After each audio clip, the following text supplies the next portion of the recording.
Hello my creative friend, Olga Sobi here and welcome to new art tutorial. This painting is gonna be a second one in my new series called Fluid Rhythm and I'm so excited to share it with you. Today we're working with colors of rainbow. Look at that, I have quite a few colors mixed up and I want to do quite an unusual, I would say unconventional layout for this rainbow painting. So what's going on here? Okay, my left hand is kind of getting a little tired. All sort of united. Hope this makes sense. This is freaking awesome. I have learned that I have created textured lines that are gonna separate each block of the rainbow colors. So like there's gonna be red, orange, yellow, green, and so on coming this way.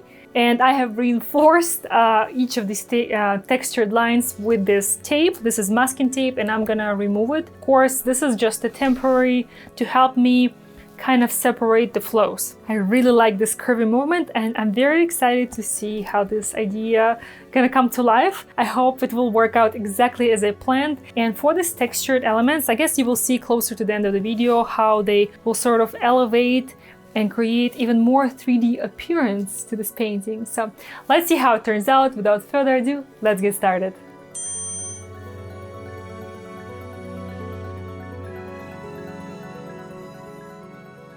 Sky canvas, secret message for this one.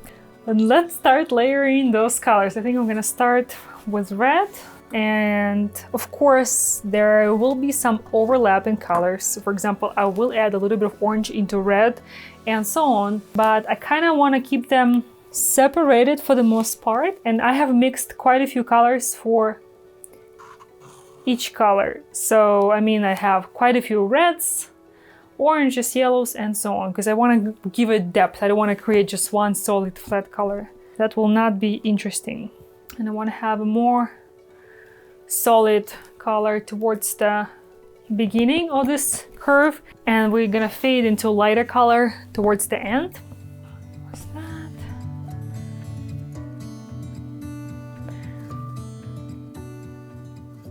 I'm gonna blow in this direction, so I need to keep in mind that I need to add a little extra paint right here because I'm gonna be blowing from here towards this edge, and I need a little less paint right here because I will push paint towards this side.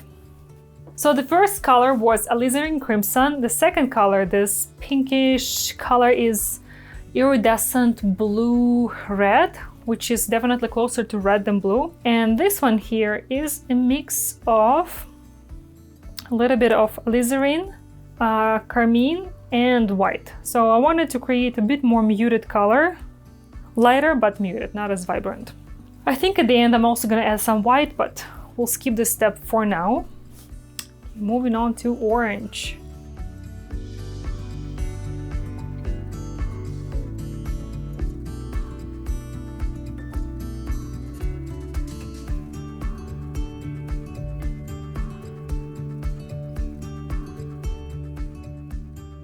The first one, the darker orange, was vermilion orange, and I added a little bit of black and red in it just to make it a touch darker, but don't add a lot of black into your orange, it will be muddy. So I added just a touch. Okay, so this lighter orange is cadmium orange medium hue, and this is iridescent orange. As you can see, I add more color towards this side and less color here. I have just a dash of lighter color. This is basically a mix of white and orange, so it's like creamy color. I might add a little bit of it here as well.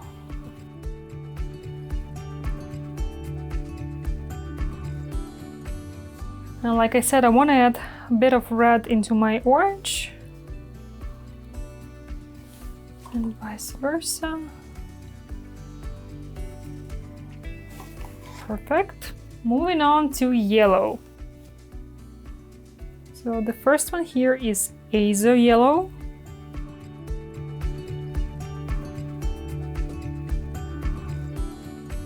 This one here is a mix of primary yellow with just a dash of vermilion orange. because I wanted to make it a little bit warmer. And this is Naples yellow.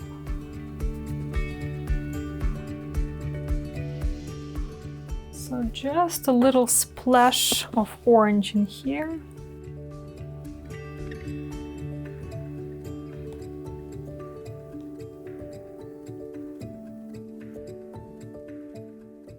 Moving on to green. So here I have mixed some emerald green with a dash of blue just to make the green a little darker, a little richer. And green is the corner color here. I'm gonna have a lot of green, big sections. So prepared quite a few of greens to make this color beautiful and interesting. This is just emerald green without any blue. This is vivid green, so much lighter, warmer green. I have one last one, but I don't think I'm gonna use it. There's plenty for now. Moving on to our blue. So this is phthalo blue with just a dash of green and some white.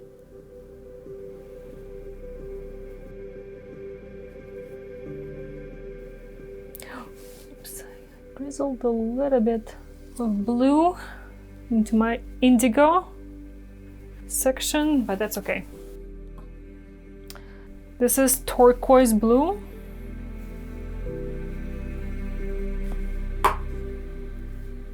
This is another turquoise blue but by different brands. So this one is darker because it doesn't have white.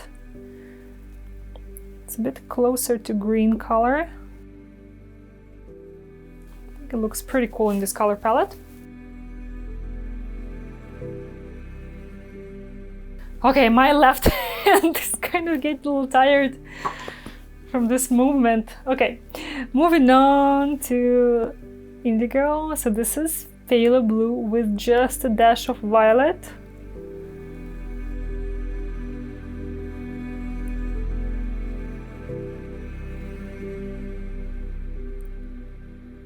This is phthalo blue mixed with some white, so just much lighter value of the same color, but without violet, so it's just phthalo blue with white. This is blue with some silver.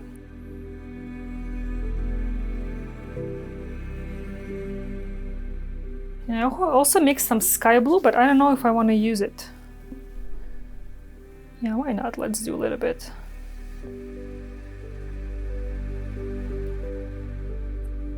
Oh, and by the way, this section, I'm gonna work on it after. Once everything is dry, I think I'm just gonna paint it, so that will be next step. So.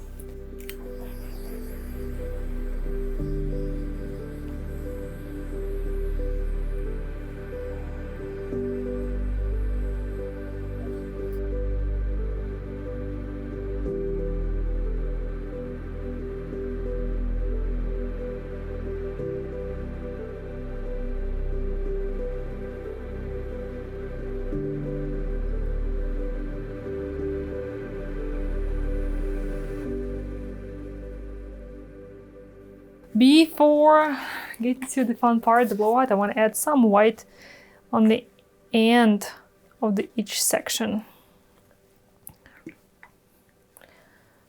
So we're gonna have sort of highlight towards the outer part.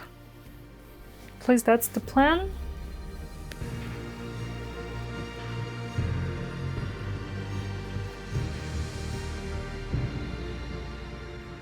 Well, this looks fun and vibrant already, so I'm ready to get started. I think I'm gonna go from up down.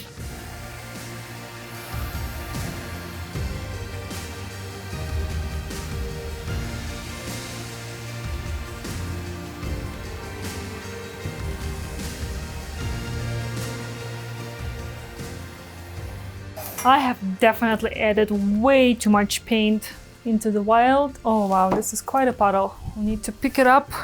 But other than that, looking good.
Okay, so what have we learned? 3 things.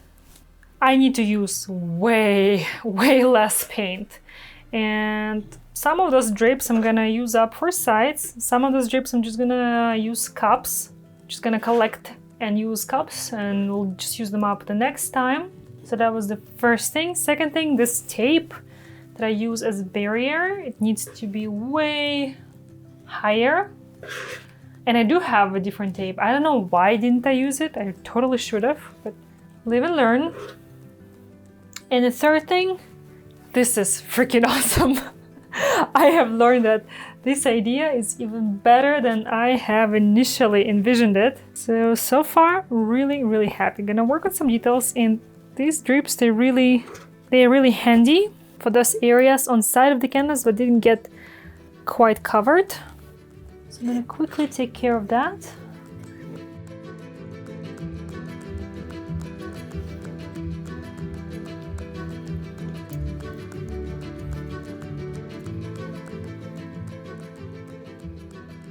I think I'm not 100% happy with this part. I don't like that I got this white in here.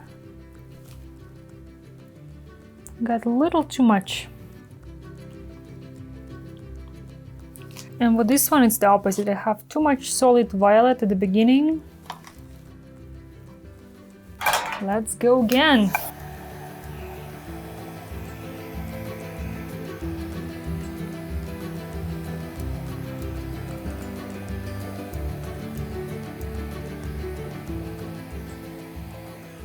Now we're talking. Love it. Perfect. Let's pick up those drips again. Oh boy, quite a few. You know, of all colors, I really love the green. It has stunning cell reaction, and the blend of color is beautiful. Yellow one is also, this is also good. Like, I guess I like them all. And even the fact that I have a little bit of red got onto my tape. Ooh, this one is like laying down here. That's not good. Okay, I want to try to remove one.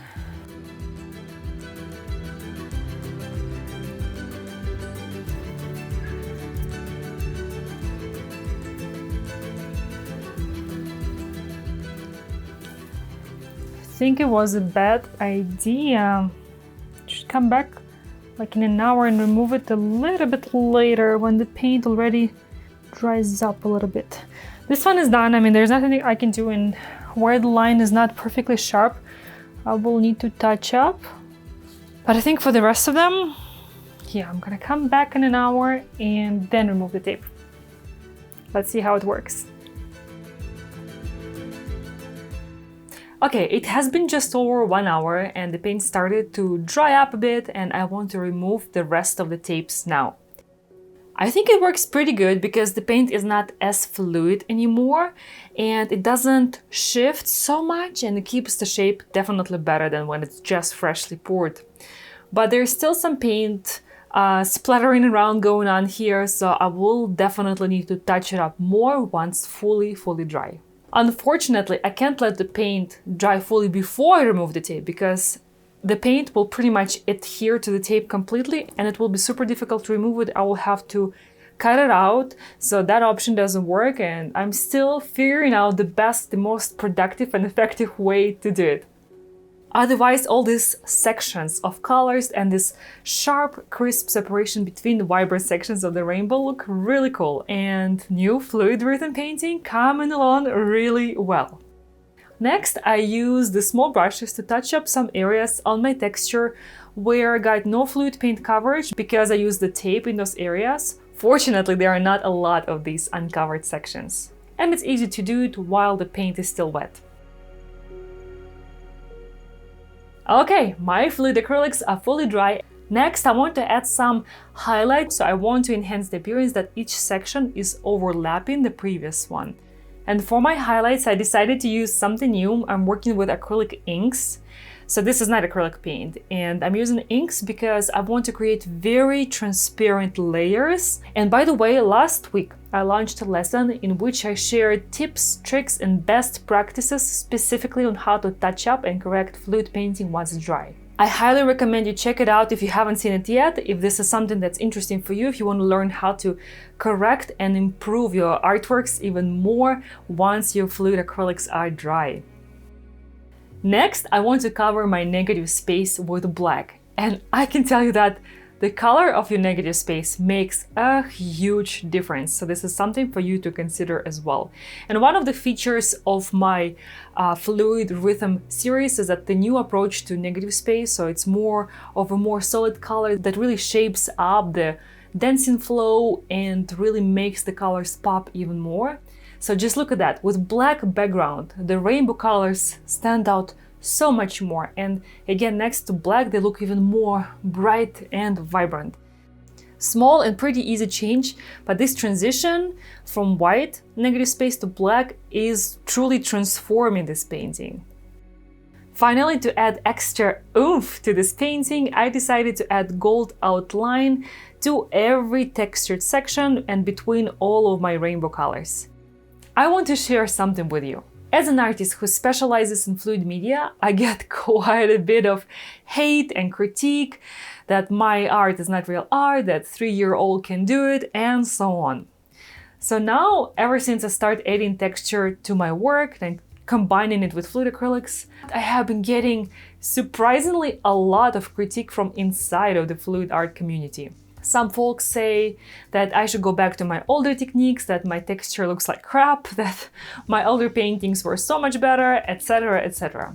And I'm not trying to complain, I just want to share with you that no matter what you do, there will be people that will be hating, trolling you, critiquing you, and trying to pull you back. And you know what? You can't let anyone ever dictate you what art you should be making and what it should look like. The art creation is a special place where we can be completely true to ourselves and express freely what we have in our hearts and our souls. So if you ever encounter any critique or even hate yourself, I want you to stay brave, stay true to yourself, keep sharing your beautiful art with the world, and I'm sending you a big creative hug. Know that you are not alone on this journey. Thank you so much for joining me today. I hope you enjoyed the process of creation of this vibrant rainbow painting as much as I did. By the way, this piece is available for purchase on my website. Make sure to check it out if you're interested. And next Saturday, I will launch a 3rd painting in this Fluid Rhythm series. So I will see you then, and I will chat with you in the comments below this video. Bye-bye.